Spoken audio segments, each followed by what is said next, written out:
Hello, everyone, and welcome to this episode of the House of the Dev podcast with Raphael Colantonio. Hi, Raph. Hello. Hi, Peter. My name is Peter Salnikov, and now it's just the two of us here. No guest experts, just chill and chat. So we are wrapping up season 2, which technically lasted for 2 years, Raphael. Are you even aware of that? We started season 2 years ago, and it was a hell of a journey, man. Yeah, you've done the heavy lifting, so for me it was more tagging along. So. Yeah, but nevertheless, I'm glad we did it, and I think we stuck to our initial mission, and hopefully we delivered information that won't lose its relevance anytime soon. You are entering the House of the Dev. Now, let's talk about 2024 in general. It's December now, so our observations and conclusions maybe. Raphael, you've announced your new game this year, so still no name, just a couple of screenshots, many interviews, so there's a lot of currently available scarce detail on the web. And the thing that I wanted to ask you about is now, or what it's like to reveal your next game now as compared to what it was 20 years ago. What was your journey with ARX Fatalis when Arcane was still a small studio, and is that even comparable to the path of Wolfeye? Well, the world is a different place, first of all, so even the way we would announce things does not compare to what it was 20 years ago, and I'm a different person in a different position as well, so there's absolutely no possible comparison. But in a nutshell, when we did announce ARX Fatalis back in 99, I believe, it was through a magazine. So in a way, it was actually already some sort of, like it was a cool channel compared to most people that did not even have access to the press for unknown people. We were lucky enough that ARX Fatalis was taken by, under their wing by, a website that was a fan website of, Looking Glass, and so they were big fans of Underworld and Thief, and so when we contacted them, unlike any other magazine and like any publisher who did not care at all for us, these guys were actually super excited. So if there's anything that compares to now, it's always the managing to touch people through passion, and back then this site was called ttlg.com. And so that's how it worked. And then it kind of trickled down to other magazines that then picked it up and announced our game. Anyway, we did not have much coverage, but it was something. And of course, like the difficulty back then was not so much announcing, but was to generate interests amongst the publishers, and that was, of course, near impossible for obvious reasons. I'm not complaining. It makes total sense. It's the rule. You start, you haven't done anything before. Doesn't matter if you have potential, you haven't done it. So you don't have the experience. So yes, everybody is going to be, if they are nice, they're going to be polite. If they're not, they're just not going to even reply. It's normal. So how did you prove you were worthy back then? It's the hard way. There's no other way. I think you just bite the bullet and wait for your turn. You understand that you can't skip the stages, and that you have to work, hoping that your work will be recognized when it matters later. For now, you're at the stage where you invest and you risk. You risk it all. You bring your own money, you bring your own friends, you convince people to help you for the ones who want to follow your adventure. You tell everybody that it might fail, and the ones who are still with you, then they know what they're doing, and you go with it. And then a year, 2 years, 3 years later, hopefully you pull out the thing, and then it pays off. And if it doesn't, that's the rule too. So it's going to be hard, super hard for people who begin. Whereas 20 years later, more than 20 years, it's 25 years, in fact, Jesus. 25 years later, things are very different in a maybe equally unfair way, but it's not about being fair or unfair. It's like, of course, now we announced the game and, we already have, a significant amount of players that are excited, and publishers that were excited just based on what myself and my people had done before. And of course, it's a much, much better position. I also think that biologically, I would not be able to handle the same level of rejection and that I had 25 years ago. I think when you start, you're like, okay, I know this is gonna suck. Let's go for it. Like, I'm at the stage of my career and life in general where I could not sustain that amount of rejection, so it I kind of like took it a little bit for granted, but at the same time, I'm grateful that it's so easy in a way to, interest people. It doesn't mean that it's easy to sign deals. It doesn't mean that it's easy to make the game, but the big difference between when you start a company and you're young and then later is that in a way, the bar is higher now because people have a lot of expectations, but also you have access to much better talent, much better finances, and trust from people who give you the benefit of the doubt. So it's a very, very different game. In the last episode of season 1, I said something like, I'm tired of the devs complaining about how hard it is to make games. And I wasn't saying that it was easy, but the whole, the discourse of that matter is, to me, it's wrong. It's dangerous because the process of creating the game itself is great. It's a work of, it's a dream job for many people, and it's worth a try. At least it's worth a try. But the whole entourage, the periphery of that question just sucks ass. Just all those things, all the stuff you need to do to just make it happen. Not developing the game, but just to make it happen. I mean, by the end, you don't want it anymore. Yeah, it's true. It's yeah, exactly. I mean, the journey of a studio. That's why I asked you about it, because from where I'm standing, the journey of a studio changed a lot. And when we started developing, and it was 2 years ago, something like that, the journey was, we were offered one scenario. Now the scenario is completely different. Like we started. Of course, it is important to say that we started to form the team back in 2021. Then in a year, there was just a collapse. In 2 years, there are still 1.5 games published that were developed in the region, and it got really tough to even start something.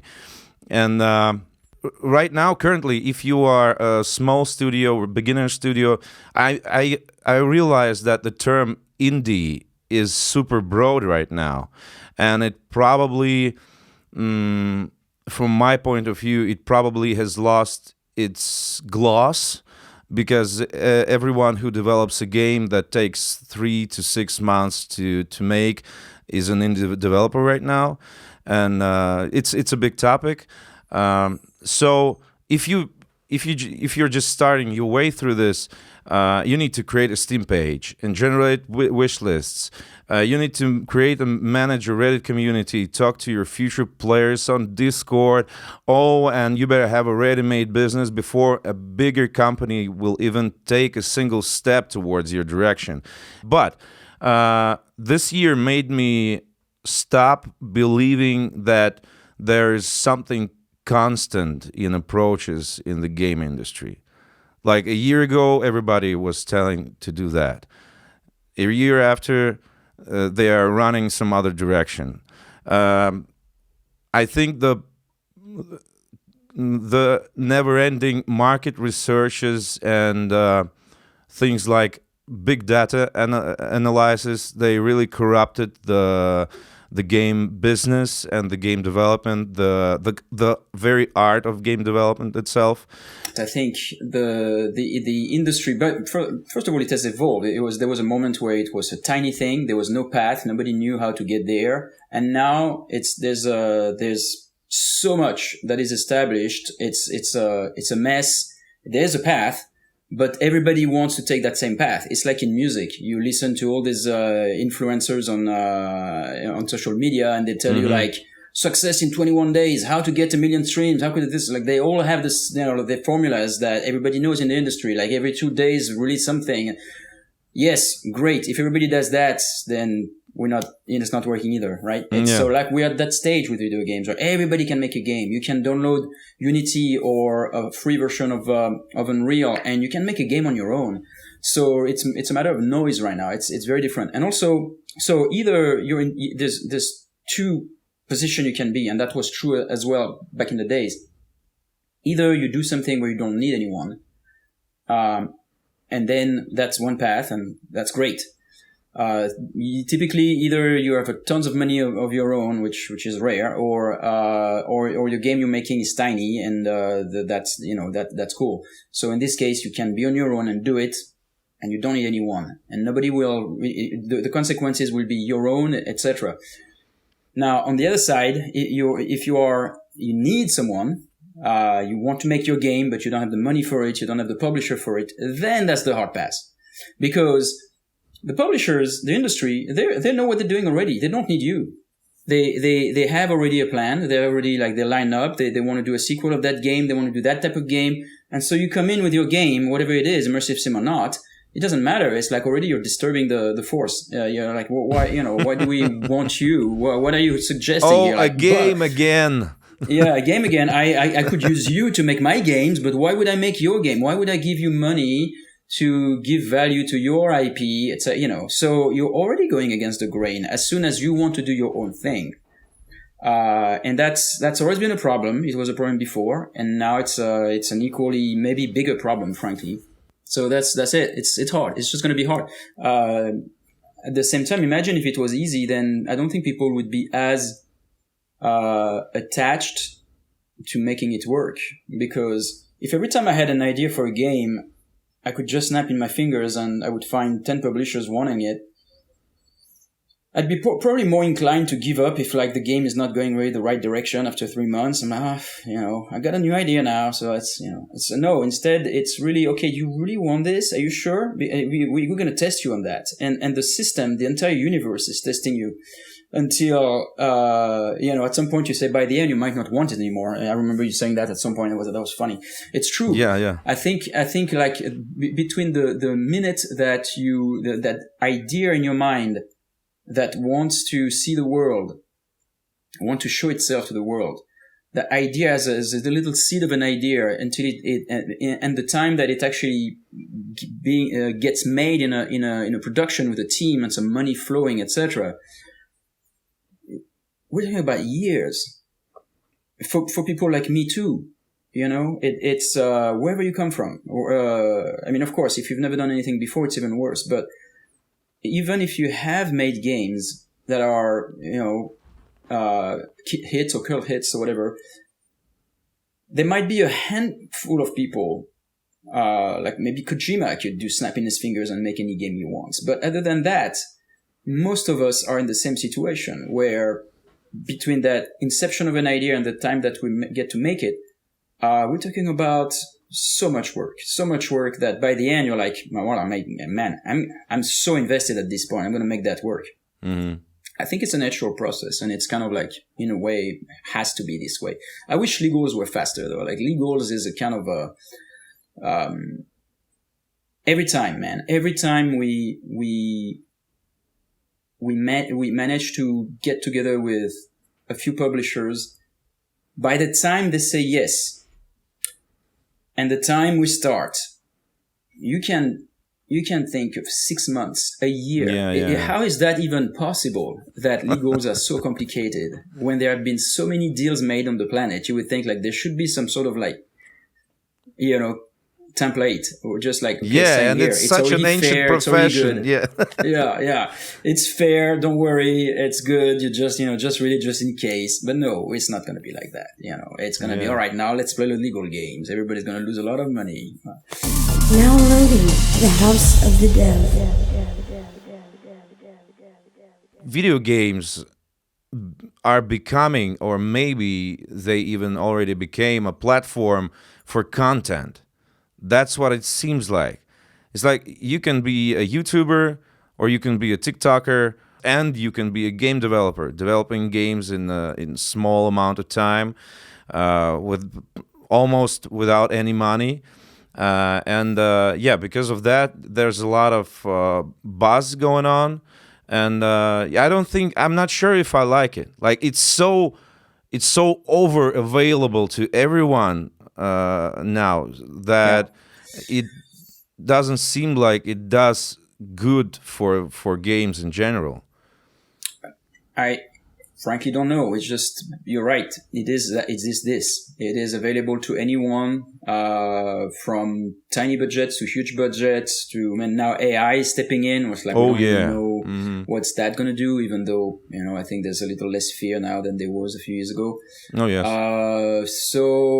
I think there are the things you can do things about, and there are the things you can't do anything about. Yeah. And that one of them. It's this way. It's going to self-regulate. I think there's a lot of people that are going to fail, that are going to change their mind. I don't think, unlike social media, where a lot of people succeed in ways where you would bang your head against the walls. You go like, how this dude managed to succeed with what he offers, and sometimes it's just like a gimmick or crazy personality, or you don't even know why, like a abrasive personality, like clickbait, whatever, and you go like, man, that world, please. Or commenters of videos. This one is the best. Commenters of other people's videos, and they have like 12 million followers, and I'm like, man, I have 15,000 on Twitter, and I'm probably more interesting than this guy, but it doesn't matter. That's the point, right? Social media does that. I don't think you'll see this in games. I don't think that some dummy can make like a fantastic game that is going to be successful, because games have to be good. I don't think there is such a thing as a successful bad game. Maybe I'm overstating something. There's there? I don't such think so. yeah. There's such a thing called the HTML5. And it's even more available for starting devs. So basically, it's browser gaming 2.0. You can actually run an Unreal Engine 5 game nowadays in your browser. And so the technology went far. There's tons of games that were like with budgets like $2 or maybe even less. But the one that succeed, are they good or bad? Because that's the thing. I don't think you can really succeed with a bad game. Yeah, but what is success in this case? I mean, you can earn $100,000 with a game developed for $2 without zeros. Is that a success? Yes, probably yes. Does that make you a cool game developer? No, more of a content creator for ads. They roll ads in your game, and so I'm a game developer now, man. Sure. That's not what I meant. Like, to me, it's like achieving, Minecraft kind of level of success. Could not be done with a bad game. Whether or not you like Minecraft, it's got to be a fantastic game. Right. And I think that's something that you won't see in games. I don't think you will see the incredibly popular game that sucks. Whereas, I'm not going to name anyone, but we have tons of examples in the social media world. So, speaking of which, what's your game of the year? My game of the year, look, I haven't played Indiana Jones yet. I suspect it could it could win, but just because of what I've seen and what I've heard from friends and what I know of the developers. But my game of the year is Stalker 2 at this point. Baby. Yeah. It doesn't do anything that is surprising to me or anything novel. It's just, that's what I wanted, which is, it's very reminiscent of Stalker 1. It has that same gloomy vibe. It doesn't try to, I don't know. It's a good game. It's a good game. It's really hard to explain it. Yeah, it's just you feel that sense of place. You go around, you explore. Sometimes you find a little nugget of something that is really cool. The side quests and some of them are really good. Some of them are you feel kind of like I'm tense. I'm torn. Should I give the jewel to this guy because he asked me to go get it, or should I give to the other guy who promises a weapon for it? Those little dilemmas are really cool, and the anomalies, the vibe, the general vibe, the kind of like constant survival thing. It just somehow does it to me, in a strange way. It's uncomfortable and cozy at the same time. Yeah, because it's familiar, but yeah. I had this argument with my friends who are not into Stalker setting. They go like, wow, do you love that camouflage in rotten pipes and all that stuff and cigarettes and vodka? And sometimes it's really hard to explain to people that Stalker is not about vodka and camouflage at all. It's a strange fictional adventure in a world like that, and I don't feel comfortable at all. No, I don't want to go into that ugly brick building. No, it's not. Yeah. The concrete is not attractive to me. I don't see beauty in that, and nobody sees beauty in this world. I mean, the characters of this world, they go like, "Yeah, this shit sucks, and I want to leave." But it's miraculous, and I think it's because it feels like there's a strong sense of place. Like I've been to Poland, and there are places where it's just feeling like that. Like I'm right there, and so I appreciate that. I appreciate that they did that really well. But also everybody in the game is doing something. There's a pretty good level of simulation, and those are things that work for me. It's things that work for me. And unlike a lot of people, I did not have bugs. Now, of course, people reviewed it before the game shipped. That's the funniest thing to me. People reviewed it because, as usual, they want to be the first. It's an ecosystem. Everybody is looking at their own benefits, right? It's not. If you're a journalist, even if you're gonna hurt developers, as long as you're going to benefit from it, you might do something. It's rare that people are going to be like, well, in the name of everybody's benefit, I'm going to, not be an ass. But so then you end up in those really weird situations where the press will score a game knowing that I assume they knew that there's a day one patch that is going to correct a lot of the things that they have problems with. And then there's going to be a day 15 patch, which is going to correct even more. And then probably 3 months from now, the game is going to be, unless the company goes under or whatever for some weird ass reason, probably the game is going to be really good. I mean, much better than the version that you tested just before it shipped or something. And, but I don't know, it's a very, very sensitive topic. Yeah, and it's not the first game that behaves like that. Yeah. Because every biggest game goes like that. Why? Yeah, and it's not so much, I get it. Like if I was a customer, and I still play games. I always hear those examples. Oh, if you buy a car and it doesn't run, would you be pissed off? Yes, of course, but this is not a car. This is, let's compare things that are comparable. I've been playing games since the 80s.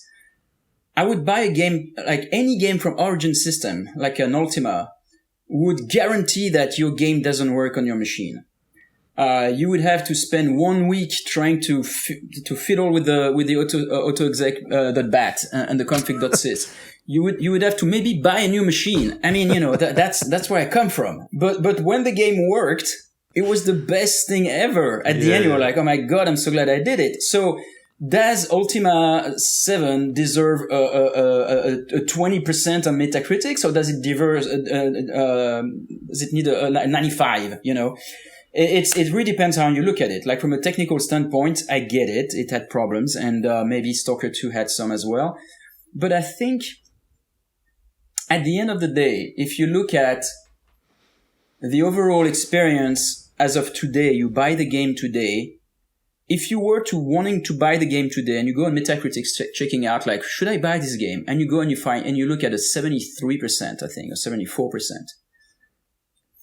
There's no way for me as a gamer, unless I'm going to read all the things, which I don't anymore, because we're in this era of TikTok and everything, and even if I read it, I'm not going to read all of them. I'm going to read a few, and, all of them are going to have their own opinion. The point is, if I want to make a quick decision, because I have 3-4 games that I want to buy, I'm just going to go real quick, and I'm going to go 73.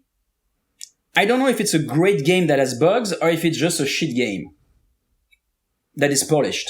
Right? With 73, you can't know, because the scores aggregate this way. You have a few very enthusiastic people that are going to give it a 90, and you have a few people that are just pissed off and they're going to give it a 50 because it has bugs. And then you end up in that 70 zone, which is meh. It might be a bad game that is nicely polished, no bugs, so then it's a 73, or it might be a great game with tons of bugs. I personally prefer to buy the great game with tons of bugs, because I know eventually it's going to be patched. I mean, maybe I'm over enthusiastic about these things, but I've seen that over You just and over love and over games, and over. man. You just love games. I love good games. I love the essence of the games. I don't care if it crashed at launch. So I wouldn't mind if people give it 50% when it at launch, if they would update their score 2 weeks later when it's patched.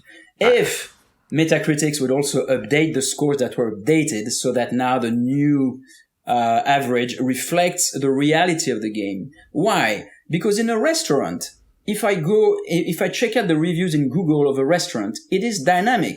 It's the reviews that are today represent the quality of this restaurant today. I don't care that 2 years ago when this restaurant launched, it sucked and everybody was sick. The point is, today, I read this is the best restaurant in town, must go immediately and eat everything. That's what matters to me. So the system of the ranking and the judging of games should be representative of what the game is today. And so in a way, you have a little bit of that with user scores, like on Steam, but not exactly, because the user scores are extremely polarizing. It's, people being people. That's what they do. They give a game a 10 or a 0. That too doesn't really help me. I wish there was something that was representative of what the game is today, and kind of like accurate, kind of like moderate in their judgment, like for the good and the bad. Yeah. And I think it's also the question of who writes about games right now. Again, I don't want to judge anyone. I don't. There might be some, personal cases and all that, but I think in general, the generation of game journalists that I came from, these were people who loved games, and they joined the industry because. For somebody, it was the gateway to something bigger, to go to work to a publishing company. For somebody, it was a gateway to become a developer. For somebody, it was a gateway to something bigger. But perhaps the only skill that somebody had was to talk about games and write about games and give them scores. That has changed as well. Meaning that sometimes I think that some people join the industry in the form of a journalist to to tell people some sort of their truth, to punish the devs, to now I have the microphone, now I will tell, and I will give that microphone to nobody, and they don't have any bigger idea behind that. Yeah, totally. The same people in a different world. Again, we're talking about the world 25 years ago and the world today, and how the results are not the same. Because it is possible that those same journalists or reviewers or whatever that today that sometimes act the way they act, and if you look at the context, what's around, it's like, well, the social media. You got to be fast. You got to be the first one. You got to do something clickbaity, because compared to 25 years ago, hype you would, or hate, and you got to choose between them. Yeah. So if you are one of those who like to trigger people, and that the rage bait works very well today, So it's a different set of rules which leads to those frankly absurd results. 25 years ago, people would buy magazines. Some people would be even, they have a subscription to a magazine. So they knew that every month the magazine was gonna be there. So the magazines did not really have an incentive to be particularly, enraging or to be particularly whatever, they were just trying to be as accurate as possible, nuanced. They would write like 5, 6, 7 pages for a review. And that was it. Now it's like people are copying other people. I mean, it's a crazy world right now. You look at YouTube, people are just like taking videos out of another video that was made with another video that was made, commenting on something, and then they pause it, and then they add their 2 cents. We don't need you, right? But that's the world right now. And so, that's why I'm back to Metacritic. It's like, what are they going to do to be up to date? What are they going to do to adapt to this new world, which is dynamic? It's not a static thing, because in that current ecosystem, and that's what I said on Twitter, that sometimes you say something on Twitter and people don't care, and sometimes you say something and they go nuts over it, or like super polarized, and then bam, you just made 1,000 more followers, which shows how the world works today. It's really bad.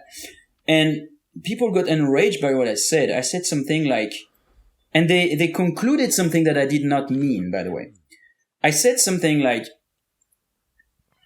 the ecosystem of Metacritic, I should have said the industry, encourages developers to make safe and boring games. And then I had people saying like, well, if you like buggy games like that, aren't you bugged by buying buggy games? That's not what I said. I just said like, yes, the results are that. You're right. There are some buggy games, and, punish them if you want, etc. But here's the thing. If I'm a dev and I don't want to be punished by journalists and by the ecosystem, I'm going to play it safe. If I'm going to compromise my ambitions with something that won't get slammed by the mob, right? So in order to do that, I'm going to make a safer game, targeting the 80s, like trying if the game is pretty good, but not, something I've already done before. Make sure it's polished. Make sure it doesn't crash or anything, and make sure there's no bug at all. Never an AI that is in T-pose or anything, because people go nuts. And then you get a nice 80%. And that is, to me, a disaster. What I want is good games that also are polished. Of course, we all want that. I mean, I'm not saying like, therefore, let's ship buggy great games. That's not what I'm saying. I'm just saying it as it is. The ecosystem right now encourages people to make safe games rather than taking risky approaches because they don't want to be burnt by the bugs, etc. So, of course, in an ideal world, the games would be pushed back until they're perfect. And even then, if you do that, people are still screaming, they said this game should ship a year ago and it still hasn't shipped. God, there's no way to please anyone. So the reality is that when you do things don't always go the way they should go. Oh, they never go. Because to get something that at the end is fantastic, that people love, that is polished, that's sold, marketed well, shipped at the right time, you need to hit a set of miracles, and it's possible. We've done it before, but it's the thing is, if you operate in a system that discourages you from taking risks, then you're not going to take risks. That's all I was saying. And I think a lot of people got it, but it's funny how people don't really necessarily, they just want to be enraged. People just want to scream. And it's a weird thing that games in general, they were those games that everybody loves, those games that everybody likes to remember and talk about them. They were all about taking risks. Yeah, think of Half-Life 2, man. Half-Life 2, Half-Life 1. There's only one game we should mention. Yeah. Think of any game released in the 90s. It's like nobody had no idea what's going to happen in a year. Nobody had no instruments for a decent research. People just did what they felt they need to do, and it worked. Did you watch that documentary on Half-Life 2 recently? It's a product of a miracle. Not only they were a bunch of good people, of course, but they also were operating with the money from Gabe himself. Like they were, they had the publisher that were suing them, and it was like a horrible situation. And this game managed to ship due to a set of reasons that are beyond possible. So, and then it landed this amazing, memorable game that has changed the gaming world forever. But what I'm trying to say is that all of this is often miracles, hard work, extraordinary efforts. There's nothing easy. And now in a world where social media is just like, we're back to medieval ages where people throw rocks at anyone because they just can't. They want to make their own justice, etc. It's weird. Like from an enlightenment of the world, the kind of place, I feel sometimes we've regressed with social media more than ever. Oh yeah, definitely. I think a lot of it is anonymity. Frankly, I think. Oh yeah. As soon as you have a little bit of popularity, I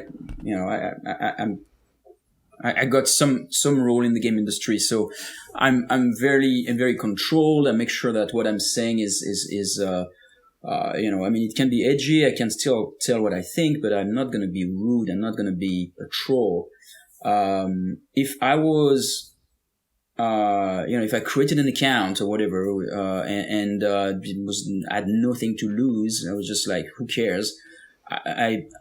Because it's the same thing in real life, right? You don't go into the main plaza of town and start screaming shit. You don't do that because people can recognize you. Whereas here everybody's anonymous. They don't give a fuck. It's bad. I wish anonymity was not a thing on the internet, frankly, because it would remove a lot of creepy behaviors. It would remove a lot of problems that internet has. Now loading the House of the Dev. There's a few things that we know in the industry that maybe the public doesn't really realize. Even though I think everything has been said, but I still want to remind people that, because right now what we see is a lot of company closing, people losing their jobs, game not selling, etc. And so it looks like a disaster, specifically in the AAA. The thing that some people might not really realize is that there's been a big influx of money. There was tons of investment. Some of those huge companies with tons of capital joined the game industry and started to give deals to anyone who could make a game, and they would take a stake in their company, in this newly formed company, and hoping that they would eventually make it and then make a profit. So what it means is that during those COVID years, there was so much investment. The market was inflated because people were playing from home all the time, much more than they would normally, to the point where people thought that was the new market from now on. And instead, when COVID ended, then we saw people going back out, maybe not as much as before, but still, And then there was reality started to hit, where all those people coming in, signing easy deals, like let's just make a game. That goes a little bit at odds with what I was saying earlier when it's super hard to make a deal. But it was much easier than today anyway. And then reality is there. The market contracted. The quality of the games also lowered. Some of it is because of this huge influx of people just being crazy. Yeah, let's make some games. There's a correction, right? So that's part of it. That's part of it. It's just mechanical. It's just a correction. It had to happen. But also, I think, specifically in the AAA, those big games, there's a few companies, and we see them suffer now, that have been abusing the market. They've been going too hard on sequels, reskin of a game. Oh yeah, same games with big names. Expansion, microtransactions, grindy ways to get more people from more money from people, new methods to build people. Like now I've seen like people are paying for early access. Yeah, it's like, I missed that, and I was like, shit, what? Now they get away with not only, if you want early access, how about you pay $100? Like, man, the early access people are helping you. Anyway, the industry is trying everything they can, and specifically led by some of those big publishers. The thing is, if you have a strategy that works, it's the same in sports. You're going to do the same next time. You're going to do the same next time. And as long as it works, you're going to do it. So these people have been doing the same strategy, but in addition to that, they've been cranking the abuse. Like, how can we get even more from the poor customers? How can we fool them even more? And so to a moment where at some point people say, stop it, and that's where we are. They say, stop it.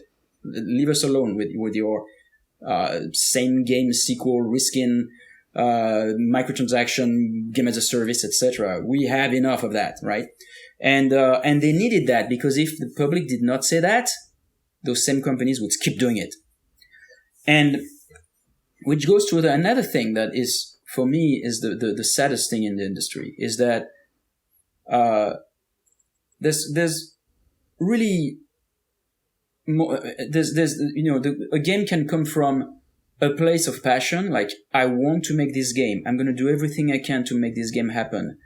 So someone woke up one day and they speak with some friends, they have this idea, it develops, oh man, that sounds amazing. I really want the world to see this game. And then they're going to make it their mission. And someday the game ships. And maybe it's good, maybe it's not. But when it's good, it's always a game that comes from that place. Mm-hmm. It's never a game that came from the other place, which is the place that now most games came from, which is a sequel. Oh, we need a game for Christmas. Oh, we need this. Oh, we need that. And therefore, like, let's assemble a team. And like, nobody wants to make this game. It doesn't matter. We're going to make it. It's a cool franchise. Let's do it. And that's where we are, and I'm not saying it was perfect before, but like, there was a time where games were made. Most games were made the way I was describing, which is from someone who really wanted to see that game come out.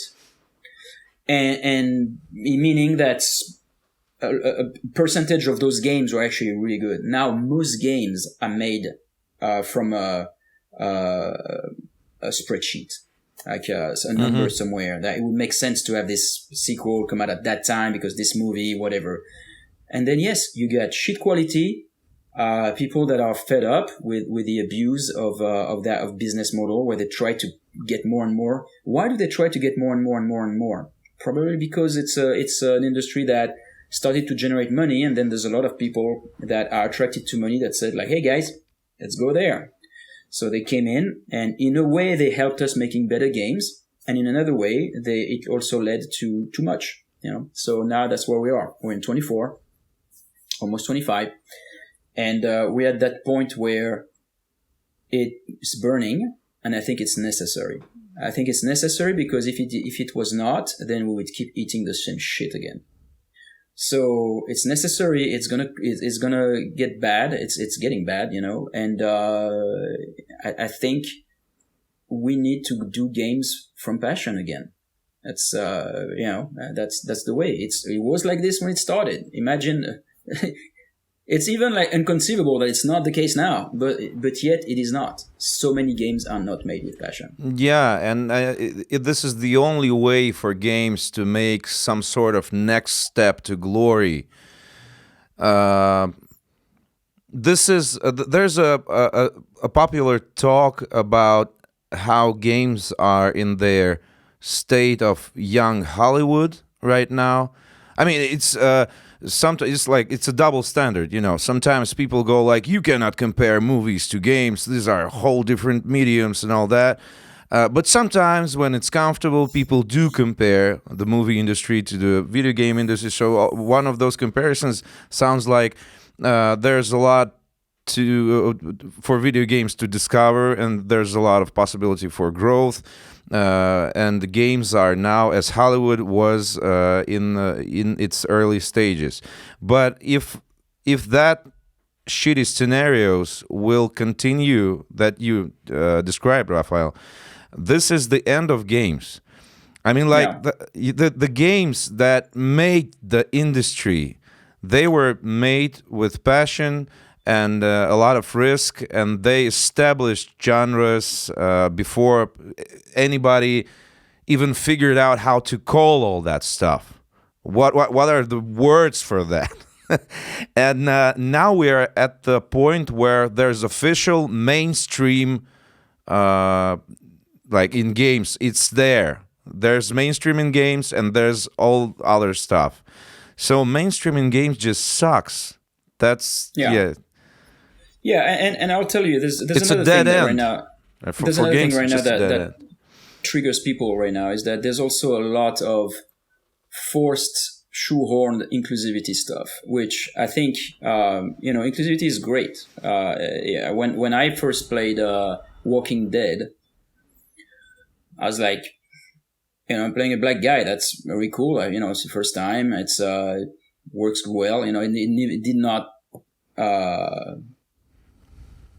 make me think of anything. I was just like, okay, well, that's my experience. That's experience that they wanted to give me, and it works. And then that's because you are a culturally developed person, Raphael. The game worked out, right? The game sold a lot. It's a of great money. game. So, it is a great game. It's a great game. It was a great game. It sold a lot. It generated a lot of money. I don't think it bothered. Maybe I hope it did not bother anyone, but it certainly did not bother me. And then the sequel, I think it's a sequel. There's number 2 where you play the little girl who has now grown a little bit. Mm-hmm. And same. It's like, I'm in. No problem. Again, I don't know if there was some sort of like we got to make sure that I don't think so. Maybe there was. I don't know, but it worked. It was not like now we've reached a point where you feel like games are made with some politics in there, which is why it's it's to and it doesn't work. It doesn't help anybody. It doesn't work because now like everybody notices it. Now it's like, now it's obvious. Now you're really trying too hard. If you think of the Matrix in the 90s, it came out. You have like 3 heroes on the thing, right? On the poster, you have like a white male, a female, white female. She's badass, short hair. Ooh, Trinity. yeah. Looks Trinity, really cool. Yeah. And then you have the black male, what's his name? Morpheus. Morpheus, who's even cooler. Badass as well. I don't think anyone had a problem. I think it's as inclusive as it can be. Think about the alien or the aliens. Yeah. No, it does. Yeah. Or the Terminator, man. Yes. Terminator 2. Yeah. All right. So it was never a problem. We made it a problem. And now it doesn't work commercially. I mean, it's not, I'm not saying it's the only reason. I think there are, all the other reasons I said, like the contraction of the market, the quality of the games that, all the Me Too's abusing the people, etc. From a sales perspective is probably the majority of thing. But that third thing also pisses off people, and it alienates a part of the people who just like see it. It's not so much about like, I mean, like if you're doing it honestly, like with all your heart, I'm with you. It then becomes annoying when it's a checkbox. And I think we're at the checkbox phase right now. And of course, because of those decisions that had been made 5 years ago when they started those games, now they're landing and there's no platform to land on, so they're getting flamed. But And again, it's polarizing. It's not like everybody hates it. There's some people that love it, some people that hate it. My point is, from an art standpoint, I don't want any committee. I don't want anyone to tell me what I should or should not do. If my product, if my game, my story, is telling us, is telling the adventures of characters. I want to decide who those characters are based on the story I want to tell, not based on what's nice right now is to include this on that. It's like, did I write an offensive story in any form, or hopefully not. And historically, I've always, I think I've tried to be honest with all the stories that I've been part of, and there are different ethnicities in there, etc. There are some strong female, but it was never made with a desire to make sure some sort of weird intent. Yeah. Make sure that the villain is not a woman. Why? It's like, if it could be some women can be villains, and it makes for a richer, more interesting story with more surprises. Now there's no surprise anymore. You know that the villain is always going to be a straight white dude. Anyway, maybe that's an overstatement, but you see what I mean. No, I don't think it is. And I've also heard a point of view that this is probably just another side of that availability of games and the industry, because there are people who come to games from other businesses, and these people could be like top managers from completely other areas, like hospitality or maybe fuel or something like that. And they didn't manage to build their career there, so they come into game companies like major Electronic Arts or maybe Ubisoft or some, I don't know, corporations. They join corporations and they start. Sometimes they start solving the problems that we didn't have.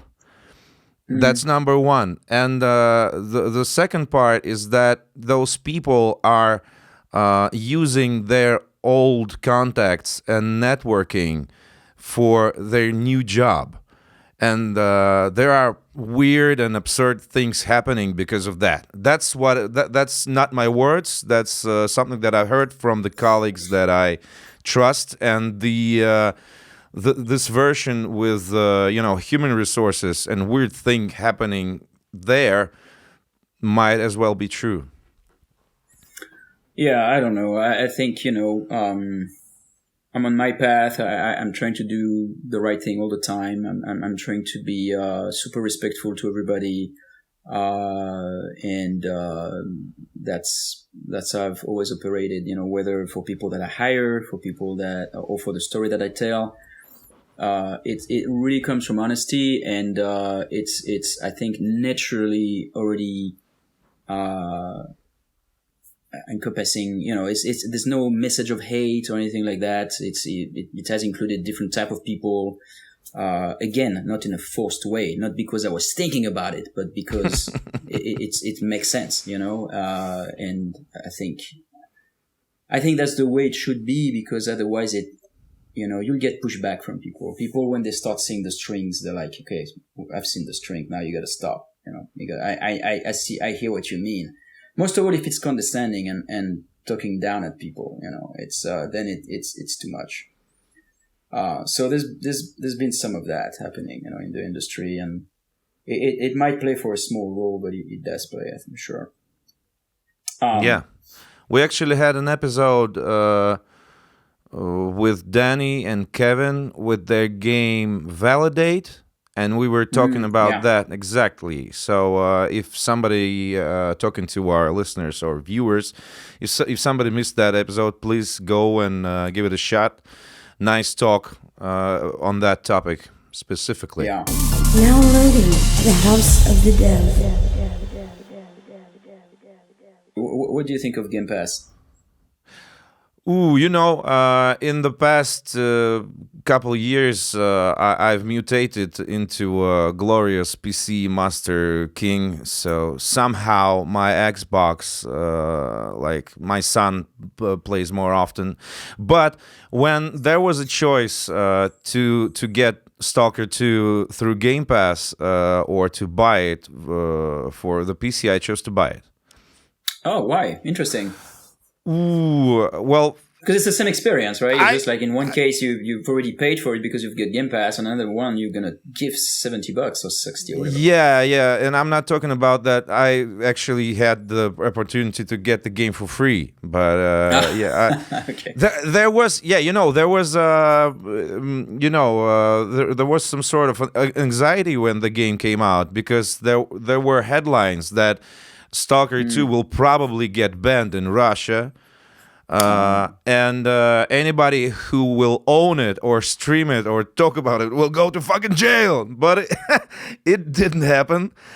So after like half an hour of thinking, I decided to buy it. Not because some sort of prejudice that I had. I mean, I want to...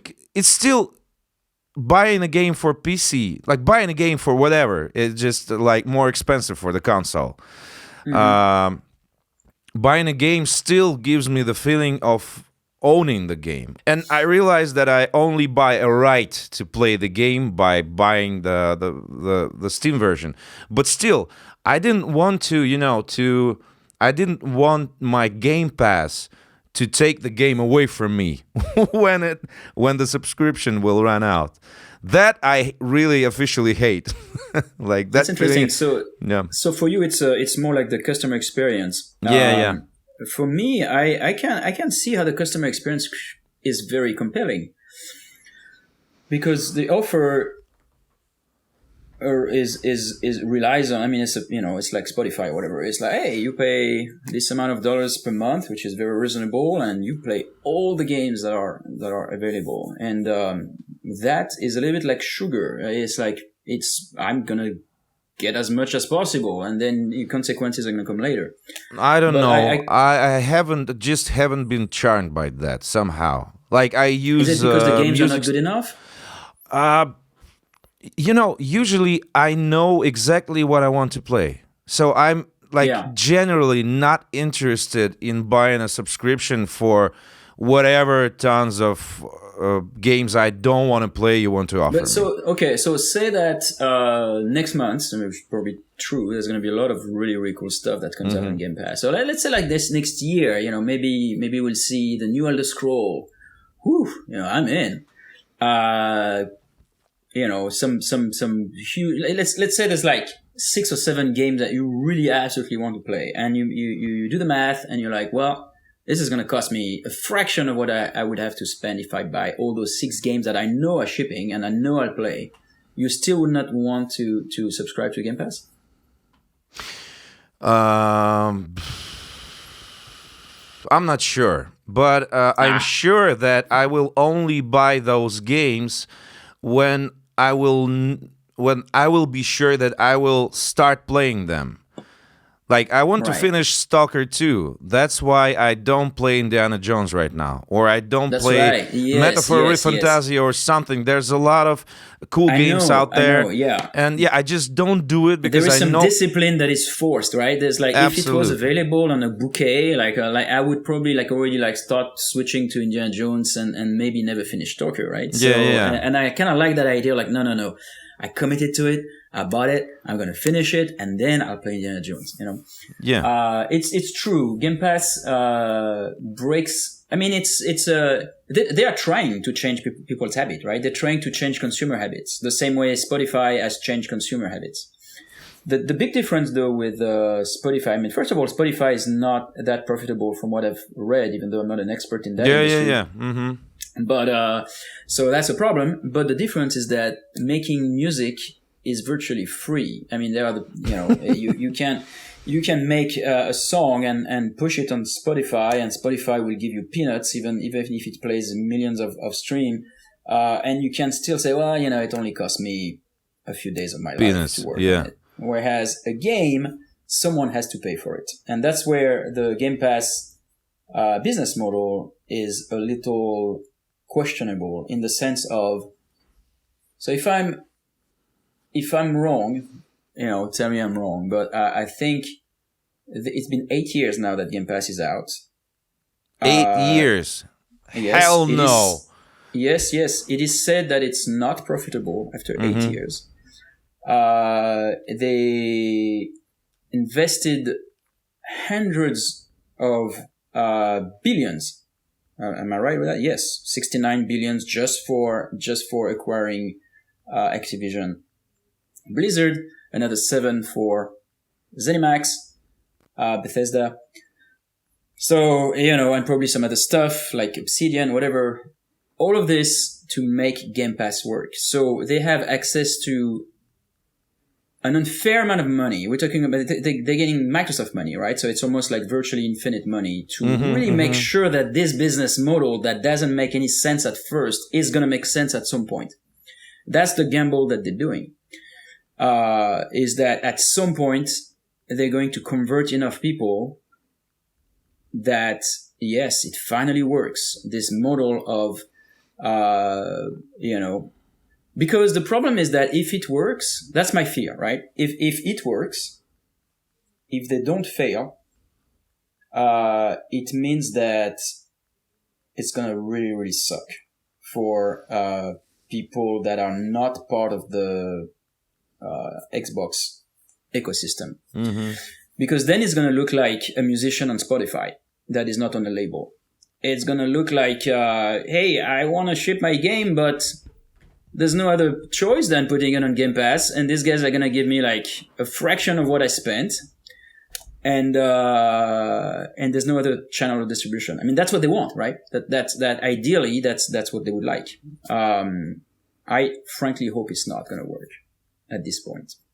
I don't know if there's a place for a partial win for them so that they have, I don't wish anyone bad, but if it's going to hurt me, I wish them bad. And right now, I don't see how it's going to work for me, that thing. Like, unless they acquire my company for 100 million, that's because right now the only people who win with Game Pass are the companies that have sold to Xbox. Those ones have made bank.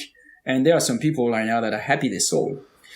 But other than that, nobody is really winning. And the games are going to get, even if, that's what I'm saying about the customers. The customers, it's an exciting proposition that might get worse and worse and worse and worse. Because at some point, the reality is going to hit. Someone has to pay for the games. And initially, Game Pass, when they would get a developer that is not part of their of Microsoft or Xbox, they would pay a substantial amount of money to have that game on Game Pass. Now they don't anymore. Now they give you like a little bit. And at some point, they're just going to say, well, we'll just give you royalties based on how much people played your game. And that's going to suck. That's going to suck because they can do any rule they want. And what happens is that you just don't sell any more games on Xbox at all, like premium. You don't. And it's going to change the way games are incentivized to keep people engaged, because then it's going to become like a matter of like how many hours did people play your game. So how could a one-off 20-30 hours story would be more beneficial than a MOBA or some sort of an arena multiplayer where you play for it just decades, doesn't fit any game. It fits some games, but it doesn't fit all, right? So right, there've been so much, oh, don't worry, it's not true, we know how to compensate people, etc. I worry about it. I really worry about it. When you said that it has begun 8 fucking years ago. Like 5 years, I wouldn't be surprised, but 8 years. I think that's. Well, that should be fact checked. By the way, I might be wrong, and then I'll look like a dumbass. But I think it's been 8 years. Yeah, let's take a look. 8 years. 8 years sounds like 2016. It sounds real. Game Pass. PS Plus was earlier. So anyway, Yeah, but PS Plus is different, right? It's like some of the games for a while, and then the older catalog. I mean, I love that part. By the way, I think that as Yeah, a it's back 8 years. catalog It's tool, okay. 8 years. All right, Yeah. so I was right about that. It's been 8 years. As a back 2017 catalog, is like it's gonna be 8 years in 2025. Okay, it's all right. All right, yeah. As a backlog catalog tool, I think it's great. Like there was so many or arcade stuff or whatever or older games Yeah, that I right. could But not play. they have to They're not sell even available anymore. consoles. I think that is the problem that they were trying to solve. They have to sell consoles, and that talk started exactly maybe even more than 8 years ago. Like between PS3 and PS4, that golden era of Xbox 360, when like people thought that the games will continue to sell consoles. But it turned out that the games do not sell consoles anymore.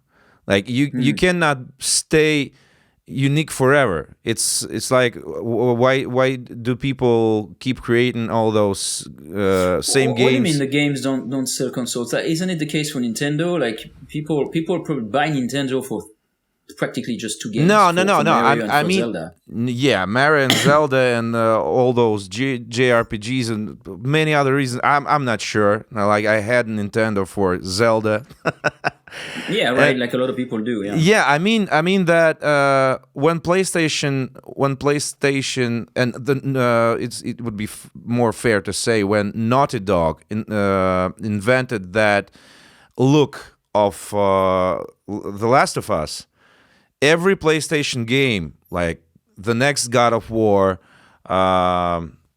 what was that game? Days Gone, and even the new Turok looks like a fucking Last of Us clone in some way or another. And that was what you were saying. Those big names, big games with the same names that look like reskinned games, and when the art part combined with the business part has found this dead end, and they started just cloning each other, it turned out that, well, they don't have an opportunity to sell consoles through unique games anymore. Like when in the PS2 era, in the PS3 era, games were like more diverse. In the PS4 era and further, you can like launch pretty much any PlayStation exclusive game, and for a person who's out of context, they will look like a same game. Right. Super detailed, super cinematic, very, very expensive. I'm sure they were hell to create, but the reality is it all looks the same. So probably these subscription models were also invented to keep selling the consoles. Do you still like think about cloud gaming anymore?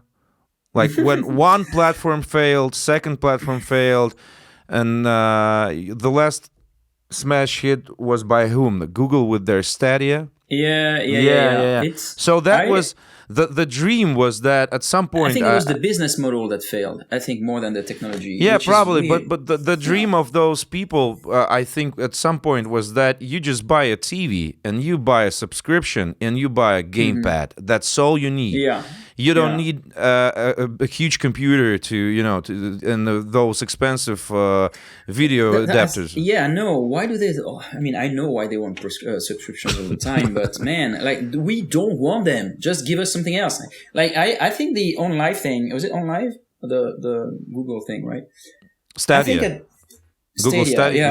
OnLive might have been the name before or something. Maybe it was the previous. There was another service like 5 years before them that tried the same thing. I think that was called OnLive. There were several, yeah. Yeah. In theory, look, if the service was buy this game and play it from anywhere, even if you don't have a machine for it, because like being able to play on PC the latest cool game it requires a pretty expensive PC. If there was a way for me to buy, the new Indiana Jones and play it on my, on my little laptop over there on a Mac by opening a web browser, and I can just play it on my lap, That's another way I could play the game. I don't need a subscription. Just tell me how much that would cost me to play the game this way, streamed through video, and it might work. And what about the GeForce Now and all that? I tried it, and it works pretty decent. Do you know what is the business model of the GeForce? It's a subscription, with the local. Subscription, right? So it's the same thing. I think people are sick of subscription, and I understand why business likes subscription. It's like to a point you wonder, like, how did business do before with a subscription? And yet we did.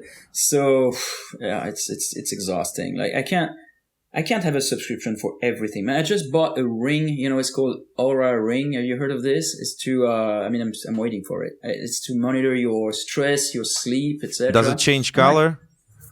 No, it's just, it's something that collects data and it plugs into an app. It's actually super popular. I didn't even know, but it's one of those things that a lot of people have.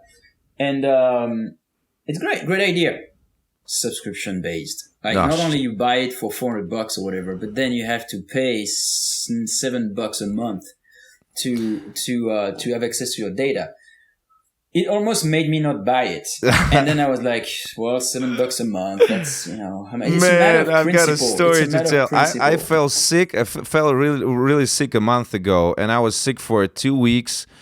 And I went to a clinic to see the doctor and get me an X-ray shot of my lungs, and like in a week I needed to attend another doctor, so I needed my X-ray picture. So I called that clinic and I asked for the picture to send them over the email, and they went like, we don't send shit through emails. You need to install our app on your iPhone or register and subscribe on our website. I was like, what? I cannot fucking get the shot of my own lungs. I paid for it. It's my property, technically. Yeah. Everybody needs those leads, those clients, like go and But then again, it's because at some point there's a market for it. There's a moment there won't be a market for it, and people will have to be creative again and find new ways to get revenue. Right now, subscription has not. I think a lot of people are fed up with them, but there's still, I guess, some space for it until people are going to be like, stop with subscription. I have the same thing with, I have video editing tools. I'm sure you do too, right? And, all of them started to go subscription. And then I found DaVinci Resolve, DaVinci Resolve, $300 for life. I'm like, that's what I'm buying. And maybe 2 years or 3 years from now, there's going to be the new one that I need to pay again for $300. That's fine. I just don't want anything that pumps on my bank account every month. Reminder. Yeah. I just don't like that. And, bill me more, but bill me once, I think it stems from the credit culture, credit mindset, I guess, of, buy a car for $1,000 a month and you'll own it finally in 10 years or something. Maybe. Yeah, I don't know what it is, but it's really annoying. Now loading the House of the Dev. So some of you might or might not know, but I've written some of the songs for Prey and Dishonored, the credit song of Dishonored 2, and some of the songs in Prey. Weird West as well, and through the band Weird Wolves. Yeah, check us out on Spotify. If you like it, support us either by following us and or saving the playlist. There's a playlist over there of So give it a try. Subscribe to Weird Wolves. Ooh. Subscribe and give us money every month. Yeah. So For all the good things and against all evil, this was the House of the Dev podcast season 2.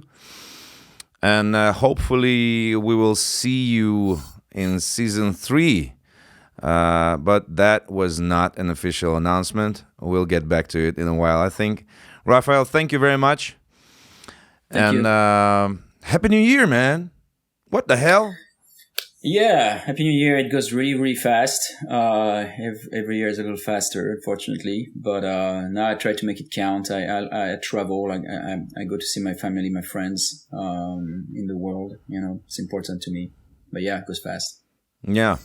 So hopefully we will have another gig on the same stage next year. Oh yeah, that'd be cool. Yeah, that'd be cool, nice. Man. Yeah. Yeah, that was fun. Yeah. Yeah. Hopefully this time with the whole band.